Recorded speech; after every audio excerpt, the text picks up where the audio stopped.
सत्य के साथ। मेरा मनोबल बार बार तोड़ा गया। आप अपना धर्म अपने पास रखें, मैं कोई माँ सीता नहीं हूँ जो मैं अग्नि परीक्षा दूंगी।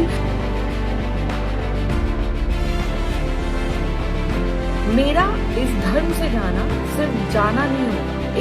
जय श्री राम। प्रयागराज महाकुंभ 2025 से शुरू हुई एक कहानी जो अब खत्म हो रही है या अब खत्म होने को है। इस एक साल में मैंने बहुत सारे विरोध का सामना किया है। प्रयागराज से शुरू हुआ था वो विरोध, लगा कि अब ठीक होगा, महाकुंभ के बाद ठीक होगा। लेकिन मैंने जो कुछ भी करने की कोशिश की धर्म के रास्ते पे चलते हुए, मैं क्या कर रही थी? मैं कोई गलत काम नहीं कर रही थी, मैं चोरी चकारी नहीं कर रही थी, मैं लूटपाट नहीं कर रही थी, मैं बलात्कार नहीं कर रही थी। लेकिन मैं जो भी धर्म के रास्ते पे आगे बढ़ने के लिए कर रही थी उसे बार बार रोका गया, मेरा मनोबल बार बार तोड़ा गया। जिनको लगता है कि महाकुंभ से अभी तक मैंने धर्म को धंधा बना के करोड़ों रुपए छाप लिए, मैं आज बहुत उधारी में हूँ। और धर्म में आने से पहले जब मैं एंकरिंग कर रही थी, मैं एक प्राउडी एंकर थी। मैं अपने प्रोफेशन को बहुत गर्व से बोलती हूँ कि मैं जो कर रही थी बहुत अच्छा कर रही थी और मैं उसमें रह के बहुत खुश भी थी। देश से ज्यादा विदेशों में काम करके अच्छा खासा पैसा कमा रही थी। लेकिन यहाँ आने के बाद सिर्फ उधारी के अलावा कुछ नहीं बचा मेरे साथ। और सबसे बड़ी बात कि किसी का साथ भी नहीं है।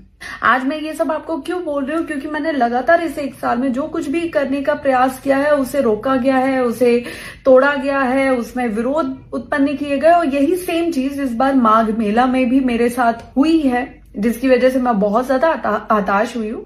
जबकि मैंने ऐसा कुछ भी नहीं किया जिसकी वजह से मेरा विरोध किया जाए। लेकिन विरोध करना शायद हमारे देश में यही एक चीज बहुत आसान है। और एक लड़की के साथ अगर आप उसका मनोबल नहीं तोड़ पा रहे हो, कुछ नहीं कर पा रहे हो, तो उसके चरित्र का हनन करो, फिर तो वो टूटेगी ही टूटेगी। तो भाई आप अपना धर्म अपने पास रखें। मैं कोई माँ सीता नहीं हूं जो मैं अग्नि परीक्षा दूंगी। एक साल से जितनी परीक्षाएं देनी थी, जितना जो करना था मैंने कर लिया। अब बस बहुत हुआ। अब इस मौनी अमावस्या पे माघ मेले में मैं अपना स्नान करूंगी और उस स्नान के साथ जो धर्म पे चलने का संकल्प मैंने लिया था, उस संकल्प को मैं पूर्णतः विराम दूंगी और वापस अपना पुराना काम करूंगी, जिसमें ना ही कोई विरोध था, ना ही कोई चरित्र हनन जैसा काम था और ना ही उधारी थी। मुझसे अब कोई भी युवा, कोई भी भाई बहन ये बोलेंगे ना कि हमें धर्म से जुड़ना है, हमें धर्म के रास्ते पे चलना है, तो मैं यही बोलूंगी कि सबसे बड़ा धर्म है अपनी फैमिली से जुड़ के रहो, अपने परिवार में रहो, अपने घर के मंदिर में पूजा करो। इसके अलावा किसी को मत मानो। मेरा इस धर्म से जाना सिर्फ जाना नहीं होगा, एक विद्रोही मानसिकता लेकर जाना होगा। जय श्री राम। सत्य के साथ।